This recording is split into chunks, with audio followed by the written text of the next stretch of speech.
Dans la vidéo précédente, nous avons présenté l'application Banana Comptabilité et nous avons presque présenté la fenêtre classique et tous les outils de manipulation qui sont ici. Et nous avons même défini qu'est-ce que c'est cette application. Alors dans cette nouvelle vidéo, nous allons pouvoir savoir comment est-ce qu'on peut arriver à créer un nouveau fichier Banana Comptabilité et puis commencer nos premières lignes de code pour pouvoir y soumettre quelques travaux comptables que nous avons à faire. Alors déjà, à savoir, la première des choses à savoir, pour créer un nouveau fichier Banana Comptabilité, vous avez trois possibilités. La première possibilité, c'est celle de venir ici sur l'icône qui est là. C'est pour créer un nouveau fichier Banana Comptabilité. La deuxième possibilité, c'est de venir ici dans l'onglet Fichier, cliquer sur l'onglet Fichier, et puis venir ici sur Nouveau. Vous avez même un raccourci clavier là-bas, CTRL-N, dans les cas où vous êtes souple avec votre clavier. La troisième possibilité, c'est de venir ici, créer nouveau. Donc, ces trois commandes font presque la même chose. Alors, ce que vous devez savoir, il y a aussi des types de fichiers, et des Banana Comptabilité que vous pouvez avoir comme possibilité. Le premier type, c'est de pouvoir prendre un exemplaire d'un fichier Banana Comptabilité qui existait déjà sur leur serveur, sur leur site. Et puis télécharger ces fichiers, puis modifier, mettre vos propres informations. Ça veut dire, vous allez pouvoir aller sur les sites de Banana Comptabilité, prendre un fichier qui existait déjà, et puis vous allez l'importer, enlever toutes les informations de la personne qui a fourni ça, et puis mettre vos propres informations. Là, ça va demander que votre ordinateur soit connecté à Internet. Malheureusement, ici, vous voyez que je n'ai pas la connexion ici pour démontrer cette manipulation. La deuxième possibilité, vous allez pouvoir créer un fichier Banana Comptabilité vide dans lequel vous allez pouvoir construire vous-même les éléments du début à la fin. C'est la méthode que nous allons pouvoir faire dans cette vidéo. Alors, de ce faire, on va créer un nouveau fichier Banana Comptabilité en venant tout juste ici. Je clique. Alors, comme d'habitude, vous verrez cette petite fenêtre s'ouvrir qui va vous demander la connexion Internet. Alors, si vous n'avez pas de connexion Internet, donc cliquez juste sur OK, ça va disparaître. Alors, qu'est-ce qu'on observe dans ces fenêtres-là? Ici à droite, ce sont les types de comptabilité, même ici aussi. Alors, plusieurs types de comptabilité sont possibles, disponibles ici. Alors, les quelques types qui vont nous intéresser, nous avons la comptabilité en partie double. C'est une comptabilité sans TVA.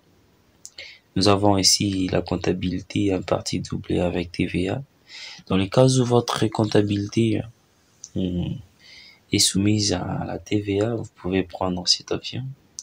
Et ici, si votre comptabilité, bien sûr, vous la gérez avec plusieurs devises, les francs, les dollars, les euros, ainsi de suite. Donc, je vous conseille de prendre ça. Alors, dans notre cas, c'est un cas très simple. Ici, il n'y a pas de TVA, même pas de multidevises, on prend ça. Quand vous cliquez ça, ici, venez directement là, prenez comptabilité en partie double, fichier vide, double-cliquez. Lorsque vous double-cliquez, cette fenêtre va s'ouvrir. Cette fenêtre s'appelle une fenêtre des propriétés, où il faut saisir des données de base. C'est très important. Alors, cette fenêtre est présentée de la manière suivante. Il y a l'onglet comptabilité. Il y a ici l'onglet options. Il y a adresse, divers, ainsi de suite. Alors, nous allons remplir quelques informations ici de base. Ici, en tête gauche, je vous conseille de mettre votre nom. Je vous conseille de mettre votre nom ici. Votre nom complet. Alors ici, en tête droit, vous allez pouvoir mettre situation. Vous écrivez situation Intégration pratique, pratique. Date d'ouverture, comme tout exercice comptable, il y a toujours au moins une date d'ouverture. Ici, nous allons mettre le 1er janvier 2022. Et là-bas, nous allons pouvoir mettre le 31 décembre 2022. Ici, devise, vous allez mettre CDF, notre Congo. Après, il ne faut pas cliquer sur OK, continue les chemins. Venez dans Options. Ici, il n'y a rien à toucher, mais quand même, ce sont des informations qu'il faut savoir. Date obligatoire, oui, la date de chaque écriture doit être obligatoire. Recadrer les totaux manuellement, non, je vous déconseille de cocher cette case-là. Laissez Banana Comptabilité vous fournir des totaux. Et si les deux autres options, la laissez vite, passez directement dans l'adresse. Ici, il y a aussi tout un tas des informations qu'il faut remplir. Vous avez société. Si vous travaillez pour une société, mettez le nom de la société. Alors, si c'est dans le cadre d'un élève, mettez tout simplement votre nom là-bas. Mettez votre nom.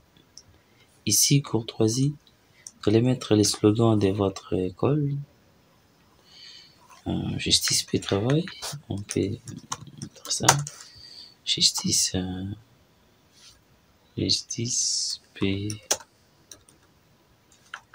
travail. Le prénom, alors saisissez ici votre prénom. Les noms des familles. Saisissez les noms des familles. Alors ici, adresse 1, vous pouvez mettre le nom de votre école. Mettez le nom de votre école. Par exemple ici, complexe scolaire. Soit mes amis d'Anorit. Mes amis d'Anorit. Adresse, mettez votre adresse. Commencez par une commune, un quartier, une avenue.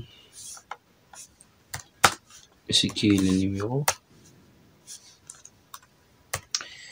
Bien, après, il y a le code postal. Mettez le code des centres. Le code des centres, par exemple, ici, 71028, par exemple. Ici, mettez les noms de votre centre. Le Bombashi 28. Qu'est-ce que vous constatez? La terminologie ici, 28, elle vient d'ici, de ces codes, un des centres. Région ici, mettez Okatanga. Okatanga 1. Le pays, c'est RD Congo. Si vous n'avez pas un site internet ici, laissez vide. Là-bas, si vous n'avez pas l'adresse mail, laissez vide. Le téléphone, si vous avez votre numéro de téléphone, vous pouvez le mettre. Vous pouvez le mettre comme ça. Voilà. Mettez votre numéro de téléphone. Ici, les numéros portables, si vous en avez deux, vous allez mettre un autre numéro là. Les fax, si vous n'avez plus, ça reste comme ça. Là-bas, numéro fiscal, laissez vide. Ici, numéro de TVA, laissez aussi vide. Divers, langue de votre fichier. Si vous parlez anglais, sélectionnez anglais là-bas. Si c'est pas le cas, français. Mot de passe, c'est pour protéger votre fichier. Dans les cas où on veut l'ouvrir. Un mot de passe sera demandé dans les cas où vous configurerez un mot de passe ici. Alors l'onglet texte, ne bougez rien ici. Alors après avoir rempli toutes ces informations, là, cliquez sur OK. Voilà. Alors Banana va vous afficher ces petits tableaux ici. C'est une feuille de calcul comme Excel. C'est comme ça qu'on peut dire. Alors revenez dans compte. La première des choses que vous devez faire lorsque vous êtes ici, c'est de pouvoir configurer les bilans. Alors, configurer les bilans, vous écrivez quand même bilan. On sait que les bilans a des parties. Il y a la partie active, actif. Alors, qu'est-ce que vous constatez? Il y a section, groupe, compte, ainsi de suite. Nous allons voir à quoi ça sert. Alors, du côté actif, nous avons quoi? Nous avons d'abord les comptes, 21.1. C'est les frais de développement. Frais de développement. Alors, en dehors de ça, vous avez aussi 21.81. C'est les frais de prospection. Prospection. Vous avez votre liste des comptes, vous allez vérifier tous ces comptes pour mettre des informations vraies. Vous avez aussi ici les comptes 21.91. C'est les frais de développement aussi, mais vous saurez comment faire la distinction avec l'autre frais de développement qui est là-bas.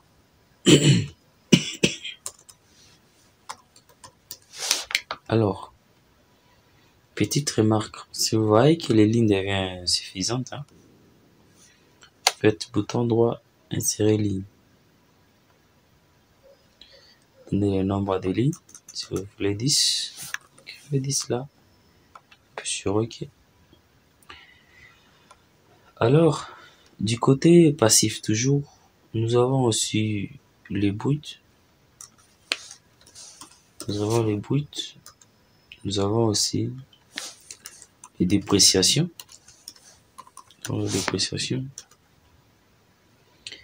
Les bruts, nous allons leur donner un nom pour qu'on utilise ça dans les calculs. On va dire ça s'appelle AE1 par exemple, et nous allons appeler les bruts, ça s'appelle AE1, les dépréciations, nous allons les appeler AE2. Nous avons aussi les frais de développement et de prospection brutes. Frais de développement et des dépréciations brutes. Vous pouvez agrandir en cellule, comme on le fait avec Excel souvent. Alors, venir ici, nous allons appeler ça AE, tout simplement. Alors, les noms ici, ce sont les noms au choix. Vous pouvez mettre les noms que vous voulez. Alors, ça, c'est juste que c'est le nom que moi, j'ai donné au hasard. En dehors de ça, vous avez aussi les immobilisations. Immobilisation corporelle. Immobilisation corporelle. Alors, je vais bien écrire. Ici aussi, vous avez les immobilisations incorporelles. Les immobilisations incorporelles. On va juste les copier pour ne pas perdre du temps.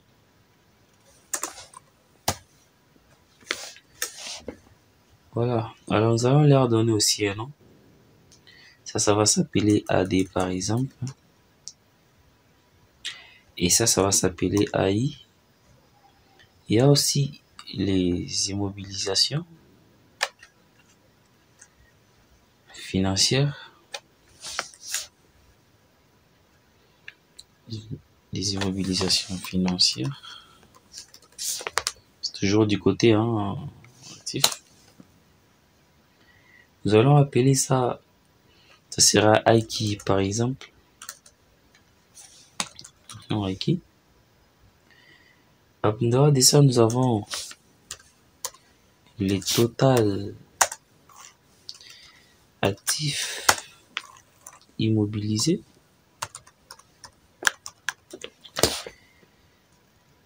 Alors, faut bien écrire total actifs immobilisés. Et nous avons aussi ici les total actifs, bien entendu, circulants.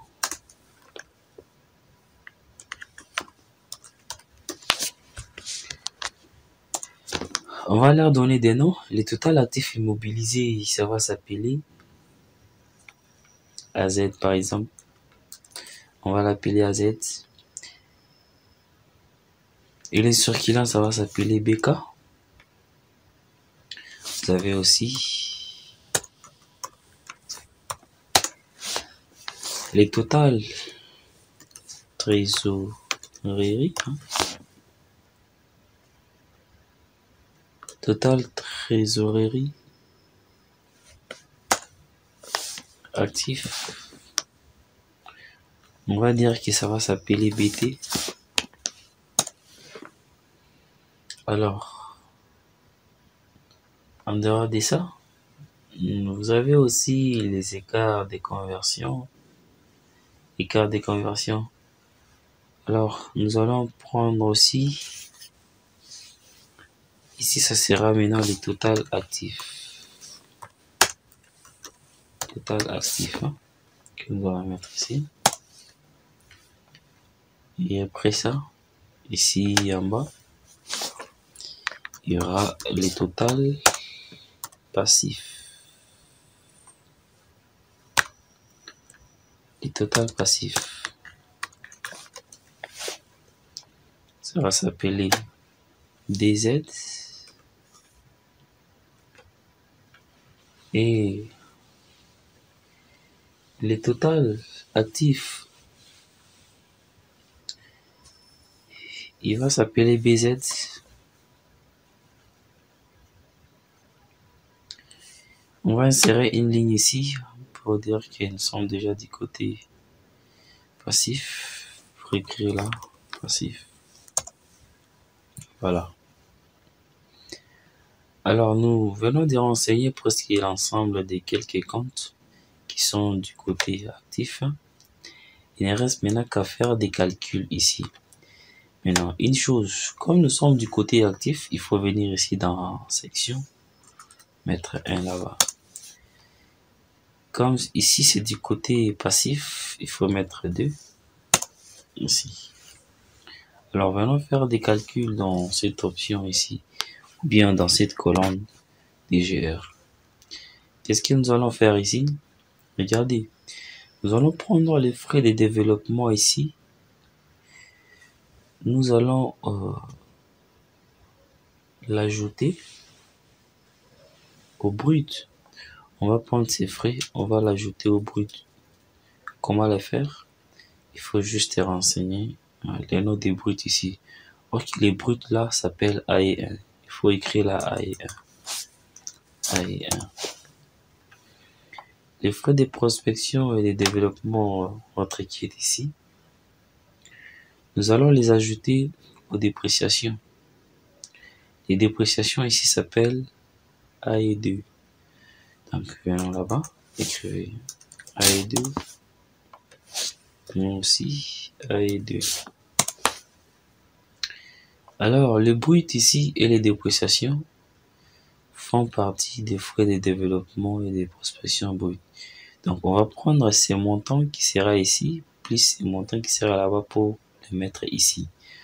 Or, ces frais-là s'appellent AE, tels qu'ils nous avons déjà renseigné ici. Alors, donc, venons là, mettez AE. Ici aussi, mettez AE. Là-bas, mettez AE. Alors, le frais de développement et des dépréciations brutes, nous allons aussi les ajouter aux immobilisations corporelles. Ça s'appelle AD. Il faut écrire la AD. Alors, ces immobilisations ici corporelles,